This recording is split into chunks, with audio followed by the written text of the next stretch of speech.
All right, so do you own a 2013 or newer GL series Mercedes and you're struggling to get these headrests off? Three tools you'll need: needle nose pliers, a hook, and a flathead screwdriver. First thing you do, lower the seat. If you can zoom in right here, this plastic piece needs to come off. There's 4 tension pins on it. One here, one here, one here, one here. Flathead screwdriver underneath. Give it a twist to pop it free. And then it slides out like that. Next thing you do is you have to take off this trim. You see how the trim goes into the back and all around? If you pull at it, it will release, and sometimes you can use, very carefully, use your screwdriver. Can you get in right there? Right between the 2 layers. Get it down and start to pry up this fabric. Can you see that? This is what holds it, the back plate, in. And once you get it started, like this, be very careful, you don't want to rip the stitching out. You can just pull back on it, and it comes out. And just work your fingers through there.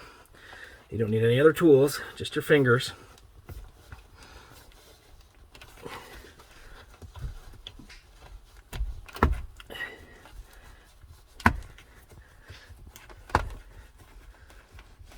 And it's just a tension fit that goes in there. And that's what's holding this back plate on. Don't hit that button. Be careful while you're doing that. You don't hit the automatic seat button. See, I can just run my fingers here. I'm pushing up on the leather and running my thumb underneath it. And that just pops it loose very quickly. And you're not damaging your leather. And just work the corners nice and easy so you don't break it.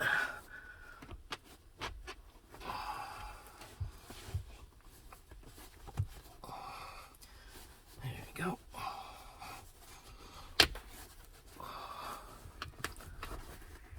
All right. See how this rolls over very easily. And that's all you need to do for that part. Now, at a corner, you can take your screwdriver. You can see it in here. The camera. There's this metal lip.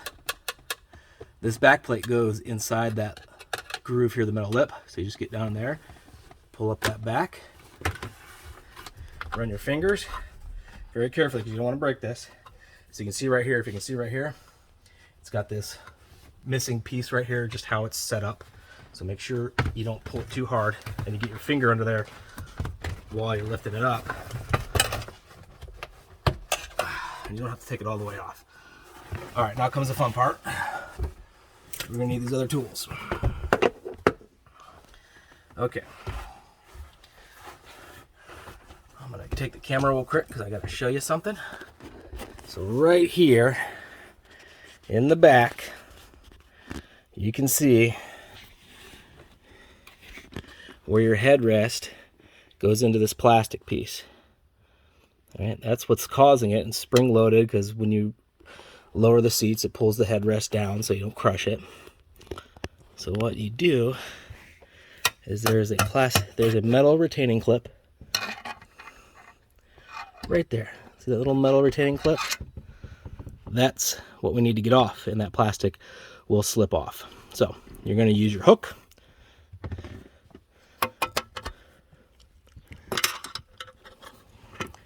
Use your hook to get in there and get underneath that and pull it out. I'm going to pass the video over here while I work that because it is quite difficult to do. It's going to be a little time consuming. But just get your point under there.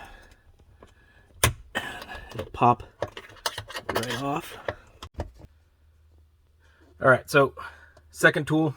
So you can pick these up at Harbor Freight, I don't know, like $5-6 for a set of these different hooks.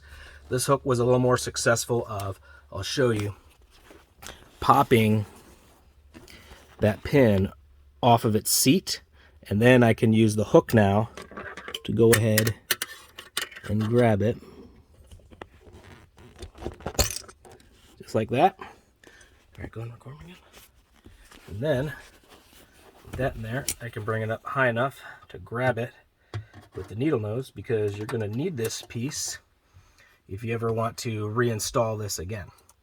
So, why would you want to take these head seats off, which now you can do? See right here. Can you see it, babe? Just push that button in again, and now your head rests come out.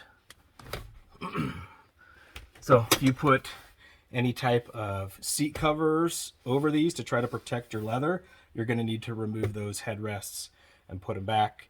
If you have issues with your child seats not fitting correctly, you can use this to take those off as well.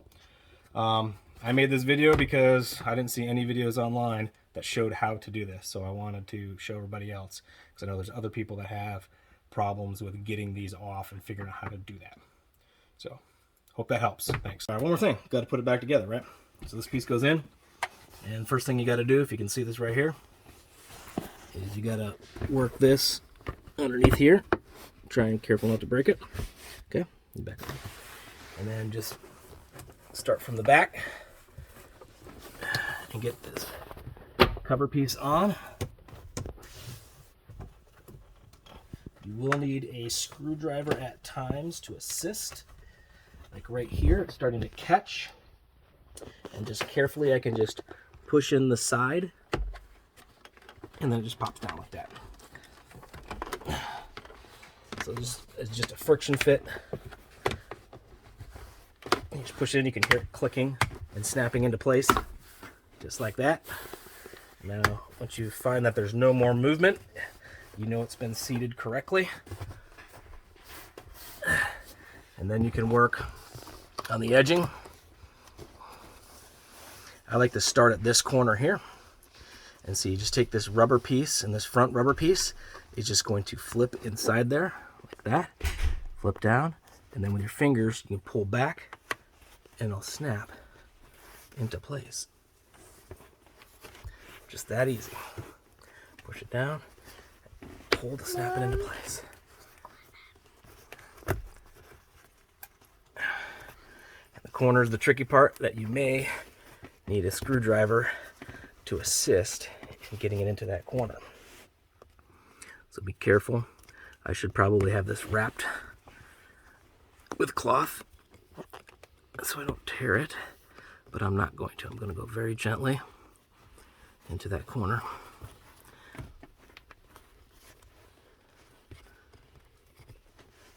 And just work it, keeping pressure on it with your fingers, and you will get it into that groove, and it will just fall over like that.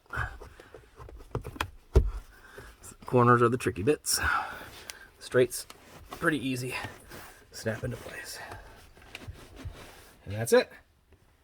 Thanks for watching.